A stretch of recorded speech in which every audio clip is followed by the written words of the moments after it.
ಬನ್ನಿ ವೀಕ್ಷಕರೇ, ಇವತ್ತು ಗೀತಾ ಅಡುಗೆ ಮನೆಗೆ ಸ್ವಾಗತ. ಈ ದಿನ ನಾವು ಚಿಕನ್ ಗ್ರೇವಿಯನ್ನು ಮಾಡೋದನ್ನು ನೋಡೋಣ. ಈಗಾಗಲೇ 1 kg ಚಿಕನನ್ನು ತೊಳೆದಿಟ್ಕೊಂಡಿದ್ದೀನಿ. ಈಗ ಇದನ್ನು ಮಾಡೋದನ್ನು ನೋಡೋಣ ಬನ್ನಿ.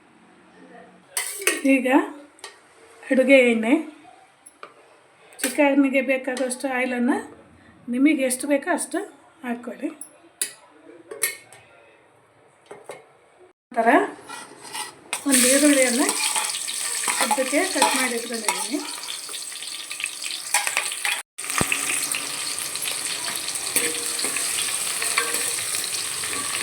ಈರುಳ್ಳಿ ಸ್ವಲ್ಪ ಕೆಂಪಗಾಗಲಿ, ಚೆನ್ನಾಗಿ ಫ್ರೈ ಮಾಡ್ಕೊಳ್ಳೋಣ.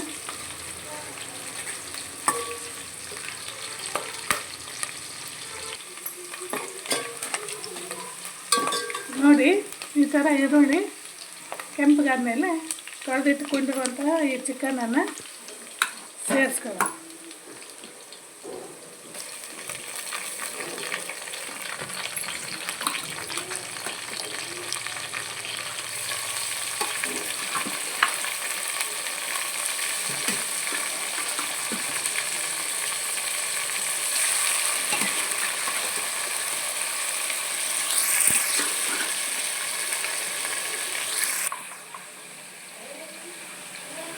ಇದಕ್ಕೆ ಸ್ವಲ್ಪ ಅರಿಶಿಣ ಪುಡಿ, ಹಾಗೆ ಉಪ್ಪನ್ನು, ರುಚಿಗೆ ತಕ್ಕಷ್ಟು ಉಪ್ಪನ್ನು ಸೇರಿಸ್ಕೊಳ್ಳೋಣ.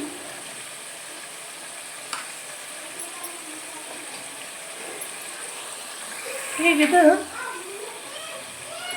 ಚಿಕನ್ನು ನೀರು ಹೊಡೆದು ಇದೇ ನೀರಲ್ಲೇ ಬೇಯುತ್ತೆ.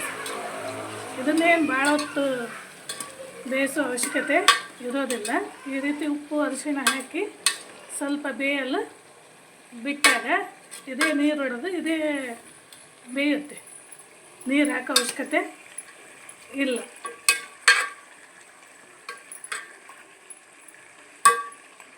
ಒಂದು 5 ರಿಂದ 10 ನಿಮಿಷ ಹೀಗೆ ಬೇಯಲು ಬಿಡೋಣ. ಇದು ಫಾರಮ್ ಕೋಳಿ ಆಗಿರೋದ್ರಿಂದ ಎಣ್ಣೆಯಲ್ಲೇ ಒಂದು 10 ರಿಂದ 15 ನಿಮಿಷ ಬೇಯಿಸ್ಕೊಂಡ್ರೆ ಚೆನ್ನಾಗಿ ಬೇಯುತ್ತೆ. ನಾಟಿ ಕೋಳಿ ಆದ್ರೆ ಮಾತ್ರ ಸ್ವಲ್ಪ ಬೇಯಿಸ್ಕೋಬೇಕಾಗುತ್ತೆ, ಟೈಮ್ ಹಿಡಿಯುತ್ತೆ ಅದು. ಅದಕ್ಕೇನು ಒಂದು 10 ನಿಮಿಷ ಈ ಎಣ್ಣೆಯಲ್ಲೇ ಫ್ರೈ ಮಾಡಿಕೊಂಡು ಬಿಟ್ಟನಪ್ಪ ಅಂದರೆ ಮೆತ್ತಗಾಗುತ್ತೆ. ಈಗಾಗಲೇ ಚಿಕನ್ ಬೆಂದಿದೆ. ಈಗಾಗಲೇ ಉಪ್ಪು ಅರಿಶಿನ ಹಾಕಿ ಬೇಯಿಸ್ಕೊಂಡಿದ್ದೀನಿ. ಇದಕ್ಕೆ ರುಚಿಗೆ ತಕ್ಕಷ್ಟು ಖಾರ, ನಿಮಗೆ ಎಷ್ಟು ಖಾರ ಬೇಕೋ ಅಷ್ಟು ಹಾಕ್ಕೊಳ್ಳಿ.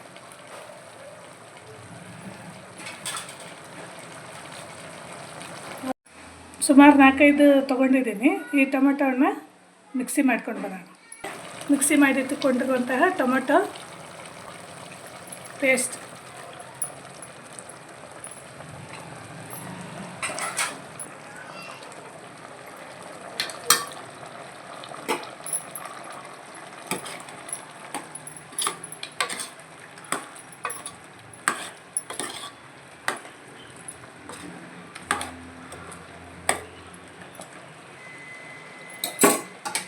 ನಂತರ ಈಗ ಈ ಚಿಕನ್ ಗ್ರೇವಿಗೆ ಬೇಕಾಗುವಂತಹ ಮಸಾಲೆಯನ್ನು ರುಬ್ಕೊಳ್ಳೋಣ. ಕೊತ್ತಂಬರಿಯನ್ನು ತೊಳೆದು ಹಾಕ್ಕೊಂಡಿದ್ದೀನಿ.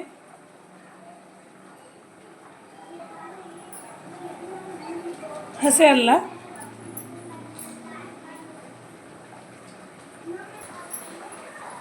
ಬೆಳ್ಳುಳ್ಳಿ,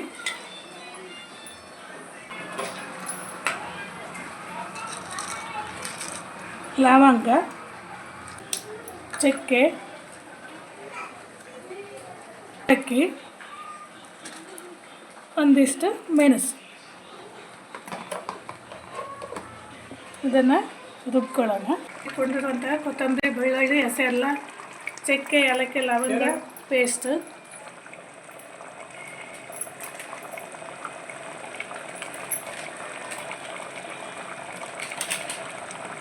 ಧನಿಯಾ ಪುಡಿ,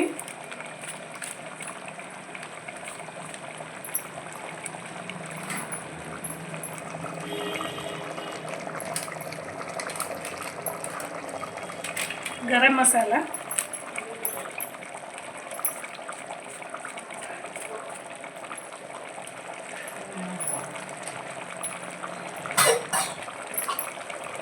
ಕಸೂರಿ ಮೇಥಿ,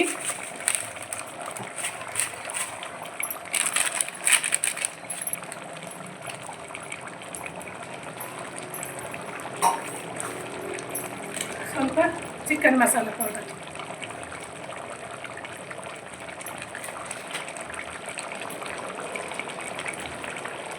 ಅದರ ನಂತರ ಒಂದು ಬಟ್ಲು ಕೊಬ್ಬರಿಯನ್ನು ತುರಿದಿಟ್ಕೊಂಡಿದ್ದೀನಿ. ಇದನ್ನು ಸಾರಿಗೆ ರುಬ್ಬಿ ಸೇರಿಸೋಣ. ಒಣ ಕೊಬ್ಬರಿಯನ್ನು ರುಬ್ಕೊಂಡು ಇಟ್ಕೊಂಡಿದ್ದೀನಿ. ಸ್ವಲ್ಪ ಕೊಬ್ಬರಿ ರುಬ್ಬಿರೋ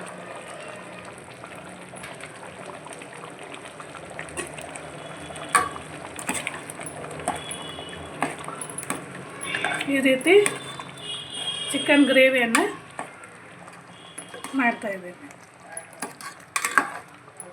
ಸ್ವಲ್ಪ ಇದು ಗಟ್ಟಿ ಆಗೋವರೆಗೂ ಕುದಿಸ್ಕೊಳ್ಳೋಣ. ನಿಂಬೆ ಹಣ್ಣನ್ನು ಹಿಂಡೋಣ. ಇವಾಗ ಚಿಕನ್ ಗ್ರೇವಿ ರೆಡಿಯಾಗಿದೆ.